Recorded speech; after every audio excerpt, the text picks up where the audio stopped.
Bien, la última vez que hablé del tema de energía eléctrica, lo hice en el Congreso de Acolgen, ¿cierto? Que son las entidades generadoras, las empresas generadoras de energía eléctrica de Colombia. Aquí ya Celestra entraría a este club, más o menos. Es un club bastante cerrado. Parte de eso es uno de... Ustedes no hacen parte del club. El club de los generadores, en un 60, dependiendo del clima, de un 60 a un 70%, son generadores de energía eléctrica hídrica, son hidroeléctricas sus fuentes de generación. Aquí hay una cerca que es Urra, a unos cuantos kilómetros. En general se considera en el mundo que la energía eléctrica que deviene del agua es limpia. No es completamente limpia en realidad. Los mantos de vegetación que quedan en el fondo, que se pudren allí bajo el agua durante mucho tiempo, generan metano. El gas metano es 23 veces más poderoso en calentar el planeta que el dióxido de carbono, que es por donde se mide este tema del calentamiento global, CO2, que hasta ahora estamos empezando a manejar, ya no en dólares, sino en CO2, las unidades de cualquier proyecto económico, porque toca así. El empresario privado obviamente tiene que medirlo en pesos, en dólares, en euros, dependiendo de su actividad. Pero la sociedad y el Estado tienen que empezar a medir los proyectos, no es en dólares, sino en CO2. ¿Cuánto emite o cuánto no emite o cuánto absorbe del CO2 atmosférico? Porque en esto se nos va la vida. No se nos va el futuro empresarial o de la persona que trabaja en una empresa, su futuro personal, sino aquí se nos va la vida y entonces las cuentas son diferentes. De esto hablé ahora en Naciones Unidas, de esto he hablado cada vez que estoy fuera del país. Este es el principal eje estructurante de la política internacional de Colombia en este gobierno. De esto es que hablamos, porque creo, estoy absolutamente convencido que el futuro de Colombia se centra alrededor de su gran posición, su gran potencialidad frente a las energías limpias. Y es mi debate de todos los días con quienes se amarran a lo conservador, que son muchos, lamentablemente, en Colombia. No me refiero al partido, sino al statu quo, para ponerle ese nombre.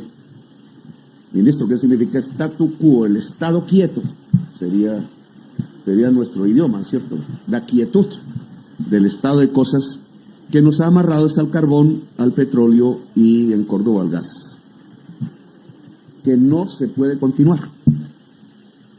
Y ese es el gran conflicto. No se puede continuar con las energías fósiles porque ellas, al estar constituidas de este elemento químico que se llama carbono, pues arroja, en fusión con el oxígeno, el CO2 a la atmósfera y produce el calentamiento global, del cual ya somos víctimas en toda Colombia, y repetitivamente. Entonces, las energías limpias, si son un potencial para Colombia, pues tenemos una oportunidad en la transición económica que ya está desarrollando el mundo. ¿Qué tan rápido nos vinculemos o no? Depende de nuestra voluntad política. No es ni siquiera, nos están desesperando. No es que tenemos que pensar a ver si sí, no, nos están esperando. Y aquí los intereses del statu quo no dejan avanzar. Y esos están en leyes, esos están en normas, esos están en gremios, esos están, que es lo que más me preocupa, al interior del mismo Ministerio de Minas y Energía y sus entidades adscritas. Entonces, el gobernador ha planteado aquí una discusión que me parece que es pertinente, ¿cierto? ¿Y qué sacamos los cordobeses, viendo las cordobesas, inaugurando estos granjas, que son aquí 230 hectáreas de esto mismo? Si esa energía se conecta al cable que va para Bogotá, para Medellín, primero que todo, que es la red nacional la ley de conducción, de distribución, de transmisión eléctrica nacional, sistema de conexión eléctrico nacional. ¿De qué les sirve a ustedes, los cordobeses y las cordobesas que están aquí presentes? Pues de acuerdo a las actuales normas que no se han cambiado, de nada. Entonces esto hay que empezar a mirarlo con franqueza. De nada. ¿Por qué? Porque la empresa distribuidora de energía eléctrica en Córdoba, que es Afinia, desde unos años para acá, eso ha variado en el tiempo, les vende a ustedes la energía, no es comprada de aquí. Ella hace sus compras allá en la bolsa o por contratos, ¿cierto? XN, que ahora entró a controlar el ministro, debe controlarla porque ahora es de ISA. Por fin pudimos cambiar el gerente de ISA, no querían que lo cambiáramos, pero todo esto tiene que ver con esto. Entonces en XN hacen un mercado de la energía y venden, dizque por libre competencia, pero mentiras.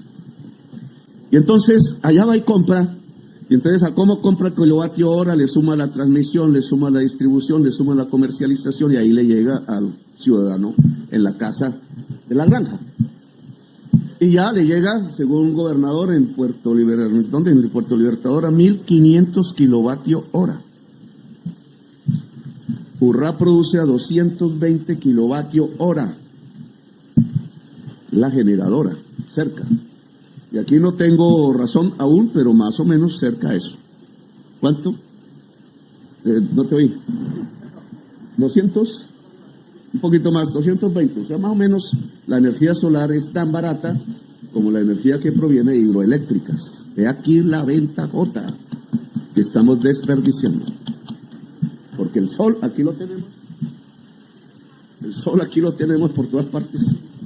Y si vamos hacia la Guajira más, entonces, ¿qué está pasando? O sea, ¿por qué aquí se puede generar 220 kilovatios horas al pie de Montería?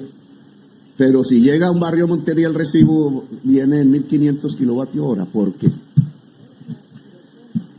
Tiene que ver con las normas. Y en esto los empresarios de Celestra tienen que hacer ahí una corrección mental. Pero tiene que ver con las normas de Colombia, con la fórmula que la Comisión Reguladora de Energía y Gas estableció en el año 1994, que no han cambiado. Esa fórmula lo que dice es que el generador eléctrico pondrá su precio en bolsa de acuerdo al más ineficiente. Y la energía más ineficiente, que es la más cara, y aquí empieza a aparecer los 1.500, se llama gas. Y gas importado, aunque el importador, están diciendo en la prensa que vamos a importar gas, es carreta. Nosotros estamos importando gas hace años. Lo que pasa es que el importador del gas es el dueño del medio que dice que vamos a importar gas. Entonces nos confunde. Nosotros estamos importando gas por Barranquilla hace años. Y ese precio viene con los costos del gas internacional y es el más alto de todos los energéticos que consumimos. Dicen que ya a través de un movimiento especulativo en Colombia, el gas colombiano está saliendo más alto, más precio que el gas importado, lo cual pues realmente es un robo, porque ¿cómo va a salir el gas colombiano más caro que el que importamos? Si está aquí. Bien, entonces, el precio kilovatio hora de Urrá lo venden al precio del gas. Si el precio del gas está a 1.500 pesos kilovatio hora en sequía, porque se aprovechan de las condiciones climatológicas, entonces a Urrá que le sale a 220 vende a 1.000 o algo cercano a 1.000. Imagínense la ganancia. Para cualquiera de ustedes que tenga ganado o algo, imagínense si sus costos son 220, pero vende a 1.000. La libra de carne, supongamos que cuesta el kilo de carne 220 centavos con conseguirlo del pasto, del agua, de las vacunas de la vaca. Pero se vende a 1.000, entonces está ganando 800 pesos por kilo. Ese se vuelve rico en un 2x3. Solo que aquí no es con carne y eso no pasa con la carne, al contrario.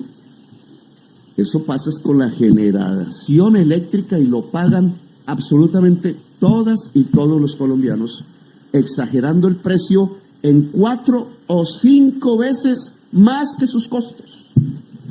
A eso no se le llama ganancia. Para ser elegantes en teoría económica, eso se le llama ganancia extraordinaria, y mis profesores me enseñaron que eso se le denomina una renta. Se produce porque hay un monopolio sobre la generación eléctrica, es decir, un club que impone el precio, y el Estado, en vez de regularlo, en vez de mitigarlo, en vez de pararlo, se ha arrodillado a este tipo de monopolio y le presta sendos favores y no hace nada por la ciudadanía. Entonces, este es el primer problema de por qué.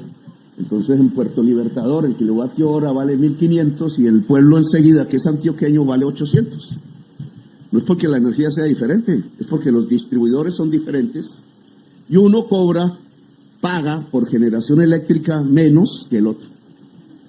Ahora pregunta, si los precios de la energía eléctrica en la costa Caribe son los más caros de Colombia y de América, ahí surgen muchas preguntas. ¿Por qué si tenemos tanto sol? Alguien se está equivocando. ¿Por qué si tenemos tanto sol? Segundo, con esos precios, ¿cómo se puede desarrollar la industria en la costa Caribe? Cualquier cosa que hagamos sale más caro que lo que se vende en Panamá o en Miami, etcétera, porque los costos, no es que la mano de obra sea costosa, como dice la extrema derecha, la mano de obra la tienen como esclavo. No, es que los costos de renta financieros y eléctricos son tan elevados que el precio para cualquier mercancía que se haga con esas materias primas sale muy costoso. Y ahí hay un atraso económico que entonces se mide en cantidad de puestos que no hay, en gente joven que está por ahí caminando las calles o se tiene que ir, o pobreza y pobreza y pobreza, cuando tenemos la riqueza aquí mismo, solo que no la usamos. Y no la usamos porque no se puede usar, porque la norma, eso es como cuando ustedes saben la historia de la cerveza y la chicha. El pueblo andino, y yo creo que el caribeño, eso hay que investigarlo, descendiente de los indígenas, usaba como alcohol para las fiestas la chicha, el maíz fermentado. Y eso no se veía moderno, daba el mismo efecto, quizás, no sé, ya hace tiempo no tomo chicha, ahora nos vamos a tomar una chicha por ahí, la Perseverancia en Bogotá. Pero entró la cerveza que venía de Europa, lo entraron unos alemanes, Kopp, familia Kopp en Barranquilla, le echaban el ojo a la familia alemana, ocurrió un insuceso con los alemanes, los nazis se tomaron el poder allá y aquí entonces dijeron vamos a quitarle los bienes a los alemanes. Ahí sí no dijeron, uy, ese Petro va a expropiar, no. Expropiaron a los alemanes y se quedaron con sus cervecerías y ahí apareció Bavaria y entonces empezó una propaganda, eso apareció en Barranquilla, empezó una propaganda en afiches, porque no había televisión, que la chicha era mala y que lo que había que tomar era cerveza. Es decir, no tome chicha, o sea, bruto, no vaya a enfermarse, la chicha enferma, la chicha mata y terminamos abandonando la chicha para hacer el gran negocio a los que son los dueños de la cerveza, punto. ¿Por qué? Estamos haciendo lo mismo con la energía eléctrica. Tenemos el sol y no lo aprovechamos. Pues si no lo tuviéramos, pues ya me dirían, pero lo tenemos. ¿Por qué no lo aprovechamos? Porque la fórmula de la CREC no lo permite, sino hasta hace muy poco. ¿Cierto? Y es por eso que usted va a inaugurar conmigo la granja de Tierra Alta, que ¿cuánto produce? 1 mega. Y entonces aquí mis compañeros funcionarios del Ministerio de Minas, digamos, sí, sé que por presión del presidente, entonces ya vamos a producir 1 mega. Pero si podemos producir 100, ¿por qué es 1 mega y no 100? Pregunto. Porque al pueblo se le da lo chiquitico y lo grande es para los grandes negocios. No es una mentalidad de statu quo y reaccionaria la que tenemos cuando le damos al pueblo la posibilidad de que tenga 1. Hoy tiene 0, pero le damos la posibilidad de que tenga 1 y no 100, que se podría. ¿Qué le impide? La plata, pues la plata la tiene la nación, el departamento, el municipio, nos podemos conjugar, son $200 millones, esto lo hicieron los chinos. qué no lo hacemos? De tal manera que el cable no se pegue a la red eléctrica nacional, sino que se vaya a las redes de Montería y tenemos energía para toda Montería barata. O sea, 220 pesos kilovatio hora más la llevada, más otras cosas, pero comparado a 1.500. Yo les diría, esto que parece tan fácil es que no se puede por las normas, porque las normas las han hecho los que sí se ganan el paquetazo al producir a 100, 150 kilovatios hora y a venderlo a 1.500. Son muy poderosos, claro. Pero yo diría, incluso le propondría a la empresa, estudiarlo porque no existe la oportunidad para eso, y por qué no pensamos en suministrar de una vez la energía a Montería. Y vemos, ¿cierto?, una ciudad media, y vemos si rebajamos radicalmente los precios del kilovatio hora de energía eléctrica al consumidor, a la gente. Yo creo que se puede con las normas de hoy, pero propondría ese esfuerzo. Si no se puede, pues no es, ya lo haremos de otra manera, pero podríamos demostrar que se puede. Y estas granjas se podrían hacer en cada ciudad intermedia del Caribe, varias en las más grandes ciudades y mucho más pequeñas pues en los pueblos y caseríos, y nadie quedaría sujeto a un sistema de expoliación como el que se ha montado alrededor de los grandes generadores y distribuidores de energía eléctrica en Colombia. Ni nadie nos podría decir es que se va a acabar el gas, que se va a acabar, si la energía eléctrica es barata, la cocina con gas sale más cara que eléctrica, que es lo que hay que lograr, en mi opinión. O el carro con gas que hay, sale más caro que si se enchufa y es un carro eléctrico. Y entonces comenzaríamos el verdadero proceso de transición energética que nos reclama el mundo, porque para esto ¿para qué? Pues no solo para que sea barato, sino para que no irradie CO2 a la atmósfera y no agravemos las condiciones de la crisis climática que ya somos víctimas de ella. Entonces, ministro, no se trata de una. Por favor, no más de eso. Una la pone un señor finquero, puede ponerlo en su casa si quiere. Si esto vale 230 megavatios, mire la revolución en la mente de un ganadero cordobés. ¿Cuántas vacas le cabe al ganadero en 220 hectáreas? ¿Cuántas vacas? 500 vacas. Bien ahí, bien gordas. 500 vacas. ¿Cuánto sacará de las 500 vacas en un año de utilidad? Si yo le lleno esto, no de vacas, porque las vacas no podrían estar propiamente ahí, sino de estos paneles solares, ¿cuánto de utilidad se genera al año? Yo no sé si me vaya a dar usted la cifra. Pues es muchísimo más que las vacas. Entonces aquí estamos aprendiendo que la tierra se puede usar de maneras diferentes y mucho más rentables, con riqueza en Córdoba. Porque la utilidad obviamente aquí se puede ir a Estocolmo. Pero ¿y por qué no se queda en Montería? O en los pueblos, en mi pueblo de Ciénaga de Oro, ¿por qué no? Si esto podría ser democratizado, como denomino yo, la generación eléctrica en Colombia, para que tengamos una energía más barata, y una energía más barata y limpia, no solo es más riqueza para el pueblo colombiano, sino que atrae las inversiones extranjeras, productivas, no especulativas, porque el que quiera producir algo con cero emisiones de carbono o muy bajas, que se venden en el mundo cada vez más, pues tiene que venir a un país que tenga su energía limpia. Y puede ponerle la marca, cero emisiones de CO2, y eso se vende aquí y en Cafarnaúm. Entonces los señores del aluminio verde que quieren ponerse a hacer Catolú, etcétera, etcétera, etcétera. Hacer paneles solares en Colombia, que es uno de nuestros objetivos, que no se puede quedar en la retórica, como dice el alcalde de Bogotá, sino la empresa en aquel lugar del Caribe. Si tenemos los paneles solares, se nos cambia la arquitectura. El techo de palma empieza a verse del pasado, y nuestras tejas de asbesto y zinc, que son la mayoría, cambian. Cada casa puede ser generadora de energía eléctrica.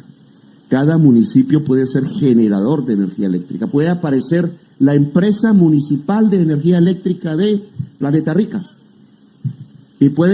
y eso debe garantizarlo la norma, puede generar la energía eléctrica, distribuirla y poner los contadores de doble entrada. ¿Saben para qué son los contadores de doble entrada?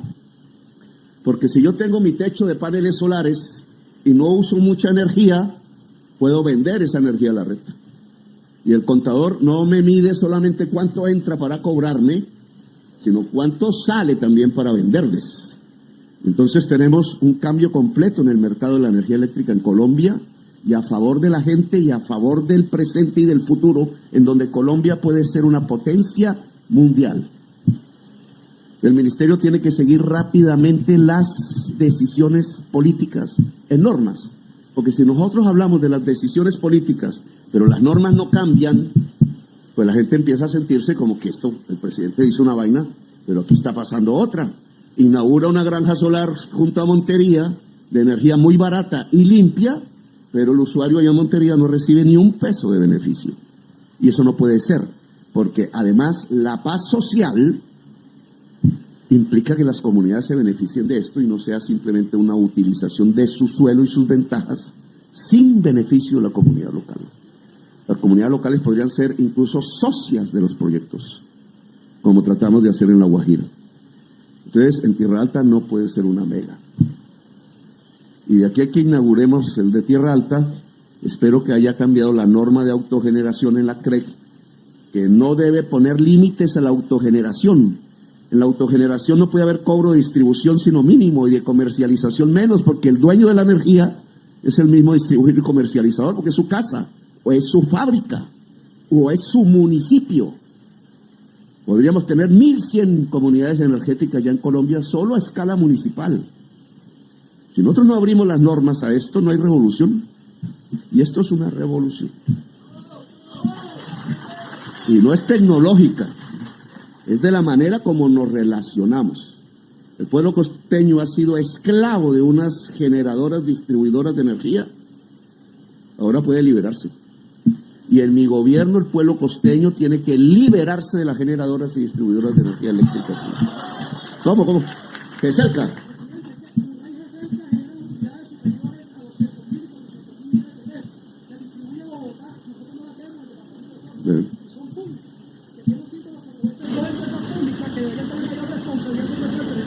Si hoy no tiene responsabilidad, nosotros como gobernadores del Caribe le proponemos comprarnos un rayo cerca. Sí, pero yo le propongo otra cosa al gobernador. En eso tiene también razón. Son empresas, Urra y GESELCA y otras, acabo de ver la del Huila, son propiedad de la nación. Las administra Minhacienda. A veces las reparten a políticos. Estas hacen un mercado de intermediación, venden el kilovatio hora barato, 220 pesos kilovatio hora, se lo venden no a la gente, sino una X empresa aparece, una empresa, ¿cómo la podemos llamar? La empresa X aparece y compra 220 y va y vende a la distribuidora a 880, Aires o Afinia. Y ya la otra cobra ganancia y ya está vendiendo a 1000 kilovatios hora. ¿Quiénes son esos intermediarios?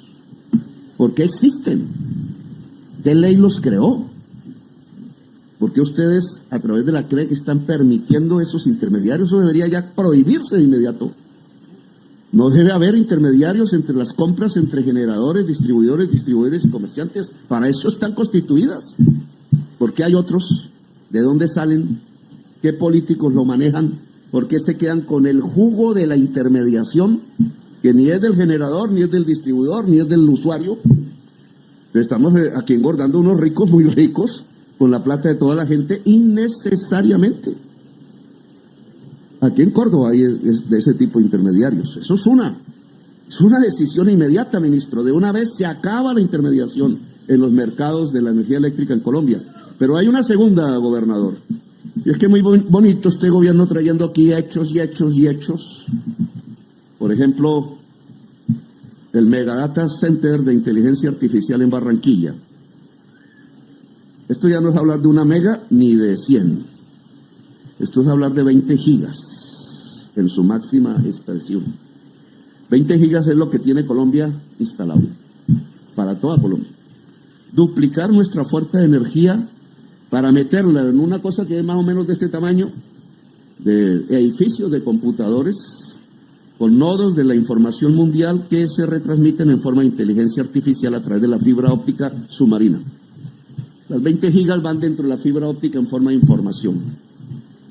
Es como despertar toda la energía de Colombia en Barranquilla.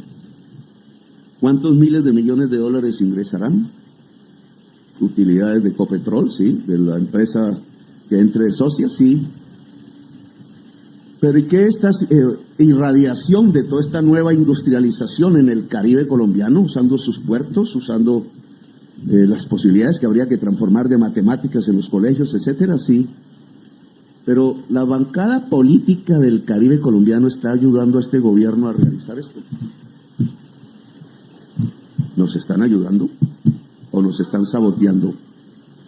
Pregunta política, que obviamente no es para discutirla aquí.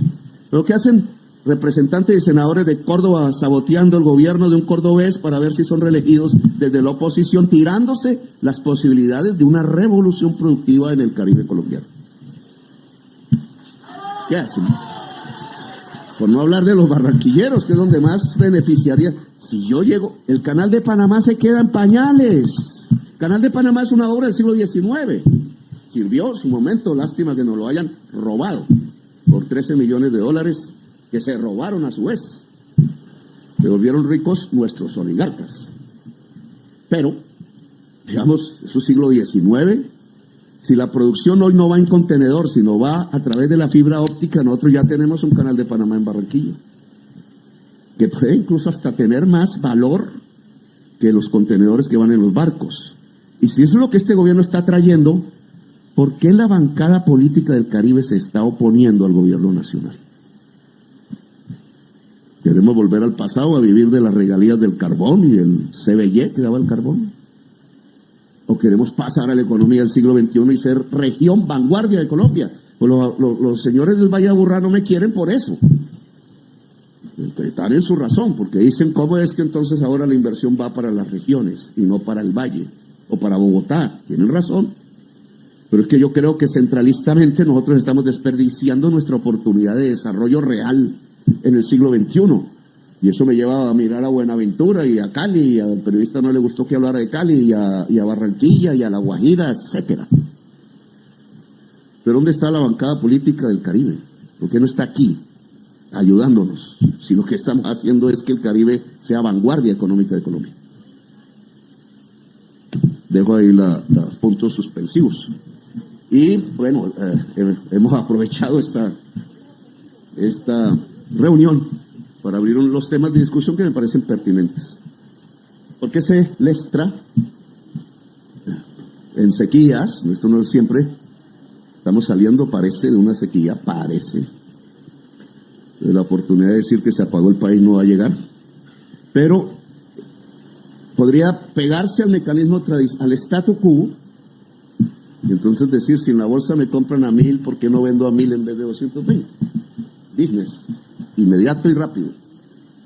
Pero yo los invito a que lo pensemos más en el largo plazo, más de manera sostenible, como dicen ahora, sostenible, porque la especulación no es sostenible.